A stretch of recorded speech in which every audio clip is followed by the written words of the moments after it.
सूचना केवल हमारे विचार हैं, वित्तीय सलाह नहीं। निर्णय लेने से पहले खुद शोध करें। किसी भी लाभ या हानि के लिए हम उत्तरदायी नहीं हैं। आज हम देख रहे हैं Oracle financial services software limited के 2025-26 Q1 की standalone financial performance. Starting with the sales, पिछले क्वार्टर से सेल्स में 8% का इंक्रीज हुआ है, मगर कंपनी ने पिछले साल के मुकाबले 8% का सेल्स इंक्रीज रिपोर्ट किया। Expenses 8% quarter on quarter increase हो गए हैं, जो साल भर के 14% के राइज के साथ अलाइन करता है।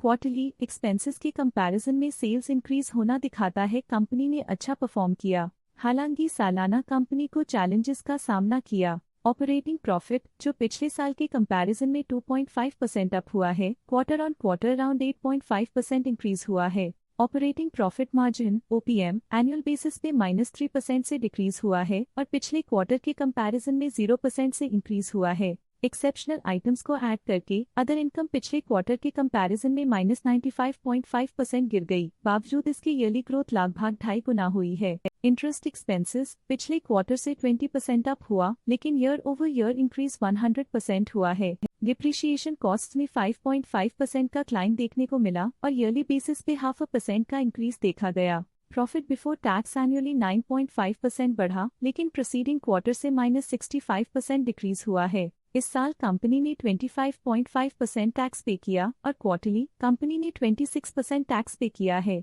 नेट प्रॉफिट ने ईयर ऑन ईयर 9.5% का इंक्रीज दिखाया, लेकिन लास्ट क्वार्टर से -68% का कंट्रैक्शन हुआ है। इस क्वार्टर के दौरान कंपनी का परफॉर्मेंस इतना अच्छा नहीं रहा। नेगेटिव नेट प्रॉफिट लॉसेस को इंडिकेट करता है। वहीं अगर एनुअल एनालिसिस की बात करें तो इस साल कंपनी का परफॉर्मेंस ठीक रहा। अर्निंग्स पर शेयर EPS में साल भर में 6% का इंक्रीज देखा गया, लेकिन क्वार्टरली में 68% की गिरावट भी नजर आई। इस क्वार्टर में कंपनी का EPS इतना अच्छा नहीं रहा। नेगेटिव प्रॉफिट कमजोर एफिशिएंसी को दिखाता है। Oracle financial services software limited के फाइनेंशियल स्नैपशॉट को रिव्यू करते हुए कुछ मुख्य ट्रेंड्स सामने आए हैं जो कंपनी की परफॉर्मेंस पे रोशनी डालते हैं। जून 2022 से जून 2025 तक Oracle financial services software limited की फाइनेंशियल जर्नी में सबसे पहले बात करते हैं सेल्स की। इस साल सेल्स में 5% की वृद्धि हुई है और पिछले 4 सालों में 33% की वृद्धि हुई है, जो एक निरंतर अपवर्ड ट्रेंड को दर्शाता है। पिछले 3 साल से सेल्स लगातार बढ़ती जा रही है, जो मार्केट एक्सपेंशन और कंज्यूमर डिमांड में वृद्धि को दर्शाता है। अब बात करते हैं एक्सपेंसेस की। इस साल एक्सपेंसेस 8% बढ़े हैं और 4 सालों में 41% का इजाफा हुआ है।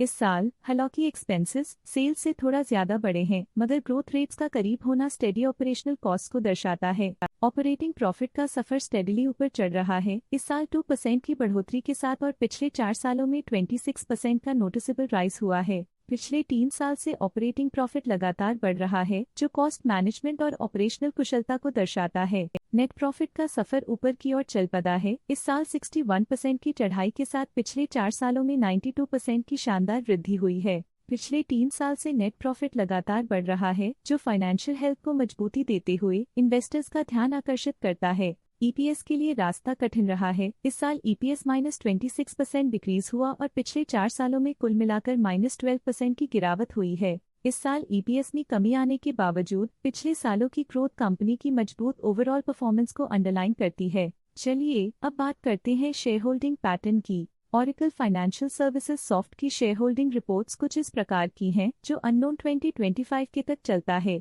ये रिपोर्ट कंपनी के शेयर्स की डिटेल्ड जानकारी देता है, जिसमें promoters, promoter groups, foreign investors, public investors और सरकारी एंटिटीज शामिल हैं। प्रमोटर्स शेयर होल्डिंग 2025 के में 72.59% से 2025 के में 72.56% तक डिक्रीज हो गया। ये डिक्रीज दिखाता है कि इस टाइम पीरियड में कंपनी पे प्रमोटर्स का कंट्रोल कमजोर हुआ है।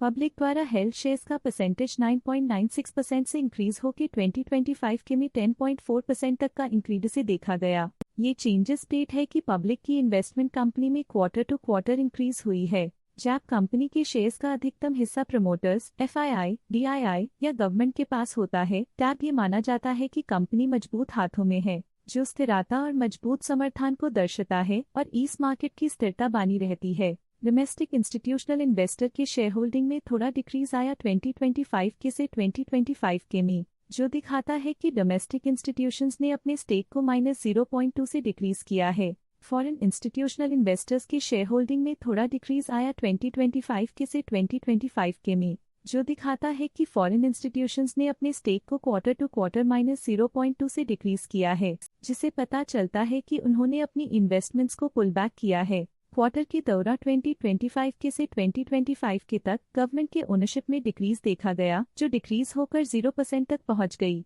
ये दिखाता है कि इस टाइम पीरियड में गवर्नमेंट का स्टेक कंपनी में डिक्रीज हुआ है। ये था कंपनी का करंट शेयर होल्डिंग पैटर्न। आज के लिए फाइनेंशियल सेक्टर में इतना ही। देखने के लिए धन्यवाद। स्टॉक लेटेस्ट न्यूज अपडेट के लिए चैनल को सब्सक्राइब करें और वीडियो को लाइक एंड शेयर करें।